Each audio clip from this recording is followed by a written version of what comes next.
Oi, gente, tudo bem? Aqui é a Mari, professora de ficção do EMITA, e eu tô aqui com a nossa terceira aula, onde hoje a gente vai falar sobre os elementos essenciais da ficção, o que tem que ter para a nossa ficção acontecer. E são eles o enredo, o espaço, o tempo, a ação, o narrador e os personagens. Então hoje a gente vai ver eles um pouquinho mais a fundo só. Então vamos lá entender um pouquinho mais sobre esses elementos essenciais da ficção. Então vamos lá, vamos começar com o enredo. O que é o enredo? Bom, o enredo é basicamente o que acontece na história, é a história da história. Então são os fatos da história, a cada coisa que vai acontecer. E o enredo pode ser dividido em alguns tópicos principais, que são esses daqui. Então, vamos começar. A situação inicial.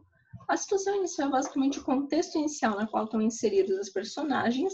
Geralmente o protagonista vai ser apresentado na situação inicial, porém já vi vários livros em que o protagonista foi apresentado bem depois da situação inicial, mas geralmente o protagonista vai ser apresentado aqui na situação inicial. Então é o contexto inicial na qual esse protagonista está inserido. Também vai ser geralmente na situação inicial que a gente vai ver o espaço onde vai estar se passar essa história, em que essa ficção está inserida, e o tempo na qual ela está inserida, em tanto tempo que ela está passando quanto o tempo do personagem, que a gente vai ver isso logo mais. Depois da situação inicial, vem o conflito. O conflito, embora tenha esse nome, a princípio pode não ser necessariamente algo ruim, né? A princípio, sei lá, alguém pode ter ganhado na loteria, mas daí isso é bom. Assim, isso é algo bom. Mas aí logo depois essa pessoa percebe que isso não vai ser tão bom assim. Daí vem essa questão, esse lado ruim do conflito. Então, a princípio pode parecer que não é algo ruim, mas se torna, então, dessa forma, algo que tem que ser resolvido, o que vai levar ao desenvolvimento da história, o desenvolvimento dessa ficção. E é no desenvolvimento que as personagens vão tentar resolver, solucionar o conflito. E o desenvolvimento geralmente vai pegar a maior parte da ficção do livro, né? E vai da ficção que seja não necessariamente um livro, mas aqui a gente está falando de livro, então de escrita. Mas então, o desenvolvimento vai tomar a maior parte do livro para tentar resolver esse conflito que foi apresentado. Depois de muito desenvolvimento do conflito, da história, para tentar resolver esse conflito, vai chegar no clímax. E o clímax é o ponto alto da história, assim, de emoção. E geralmente é nesse momento em que o personagem protagonista, vai ter que tomar uma decisão. E que, assim, ela pode levar para dois caminhos completamente opostos e a personagem principal tem que se decidir por um. E então esse é o momento, é o ápice da história, porque ela tem que tomar uma decisão que chegou assim. E essa decisão vai influenciar em como esse conflito vai ser resolvido. O que nos leva ao desfecho, que é o desenvolvimento, a conclusão, a solução do conflito que a gente passou tanto, que as personagens passaram tanto tempo tentando solucionar. Então, esse é o enredo, é o que acontece na história de início a fim. Depois do enredo, a gente tem aqui o espaço. E o espaço é o ambiente onde acontece a história. Então, é o local. Pode ser um local aqui na Terra, um espaço, um local inventado. Isso é apenas um ambiente onde passa a história. Porém, ele não pode ser levado como se não fosse algo tão importante assim, como se servisse só para a história ter um local, para ela acontecer, só para eu conseguir fazer uma descrição. Não.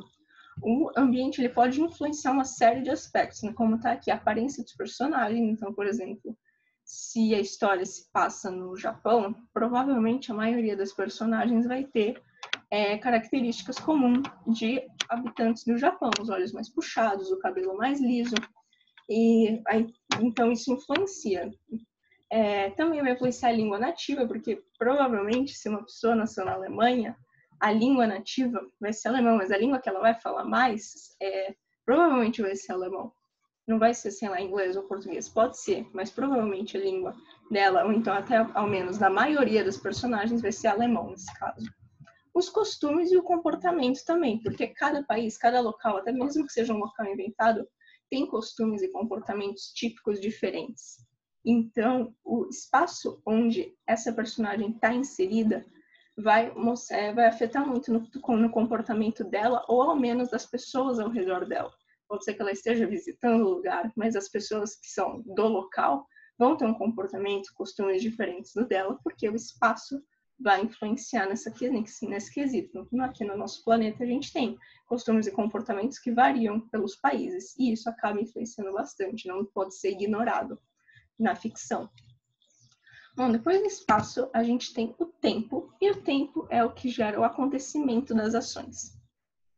E o tempo, ele pode ser tanto cronológico, né, a questão da linearidade, da passagem do tempo, como a gente conta, em dias, meses, anos, mas ele também pode ser psicológico, o tempo psicológico de alguém.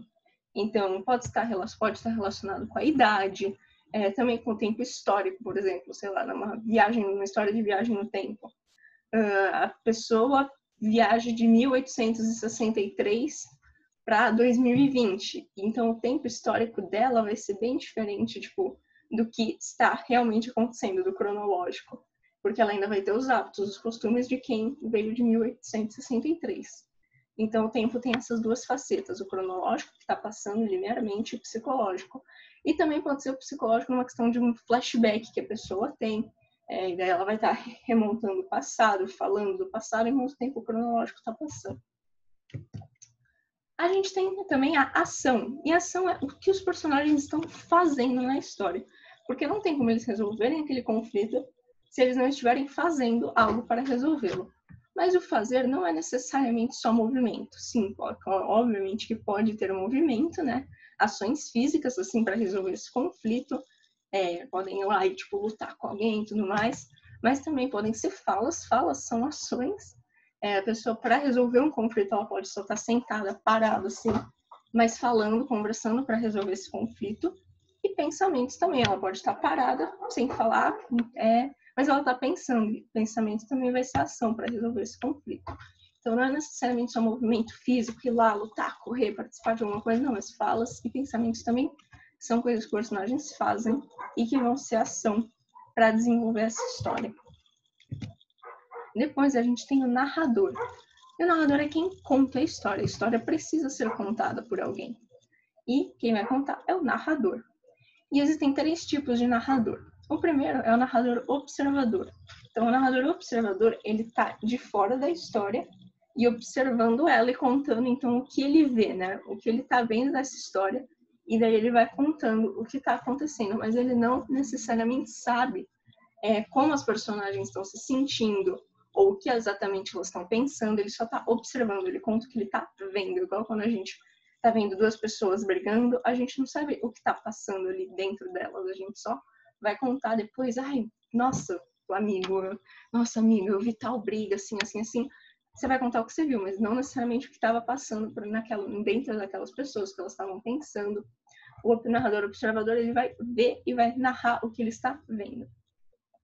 Depois a gente tem o narrador onisciente. Esse sim, embora ele também conte o que ele está vendo, o que ele está observando, o onisciente, ele sabe de tudo, ele sabe como os personagens estão se sentindo, todos eles, e ele vai usar disso também para contar a história. Então vai dar um lado mais pessoal, assim, então eles estavam brigando, mas o fulano estava se sentindo muito mal por aquilo, ele não queria estar brigando. Enquanto o observador vai ser mais na questão de que eles estavam brigando e como estava sendo sobre o onisciente, não. Científico tem mostra também como os personagens estão se sentindo, o que eles estão pensando, porque ele é onisciente, ele sabe de tudo que está acontecendo. E por fim, o narrador personagem, que é o narrador que está na história, que está inserido na história, quando ele é uma personagem da história.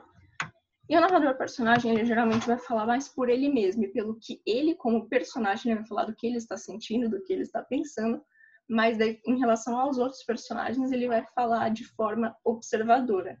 Então ele vai falar assim, de forma como se fosse um narrador observador. Então ele vai falar, o fulano estava fazendo tal coisa, mas ele não sabe com certeza o que estava se passando por dentro de fulano. Ele sabe o que estava se passando por dentro dele. Então quando ele for falar dele, ele vai poder falar, eu estava brigando com o meu amigo, só que eu estava me sentindo muito mal.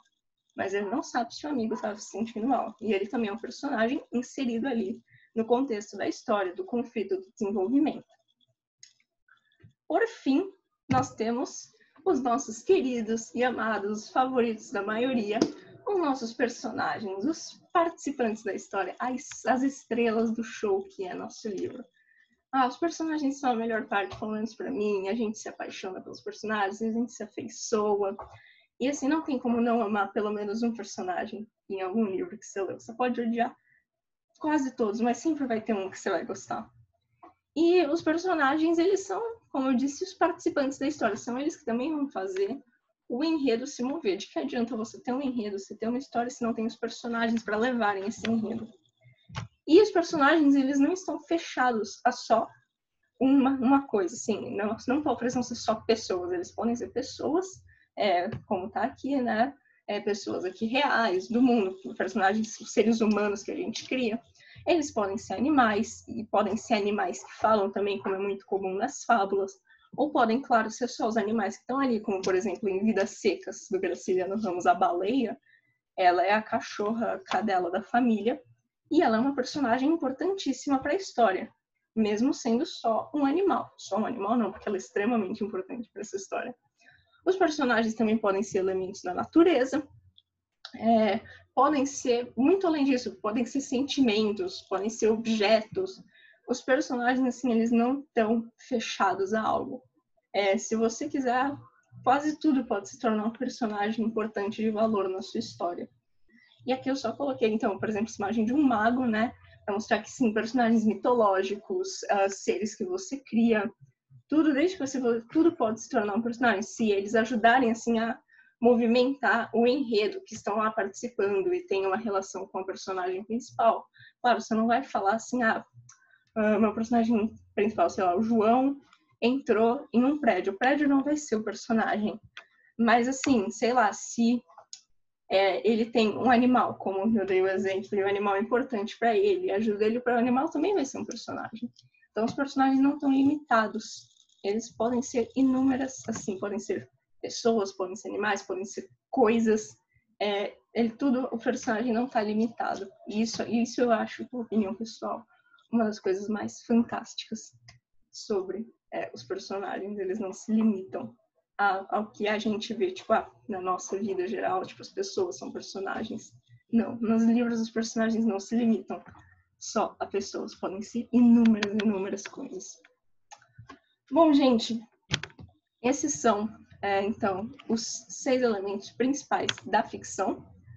E eu espero que vocês tenham gostado desse vídeo, falando sobre os 6 elementos principais. Então, lembrando, enredo, que é o que acontece na história, espaço, onde a história acontece, tempo, quando a história acontece e como se levam os acontecimentos da história, ação, o que as personagens fazem, narrador, quem conta a história, daí também vai influenciar, dependendo do tipo, como ele conta, e os personagens, que são os que atuam na história participando do desenvolvimento, da solução do conflito. Então, é isso. Precisa ter esses elementos para a gente ter uma ficção, para a gente ter uma história ficcional. E eu espero que vocês tenham gostado. Espero também ver vocês aqui no próximo vídeo de escrita. Um beijo!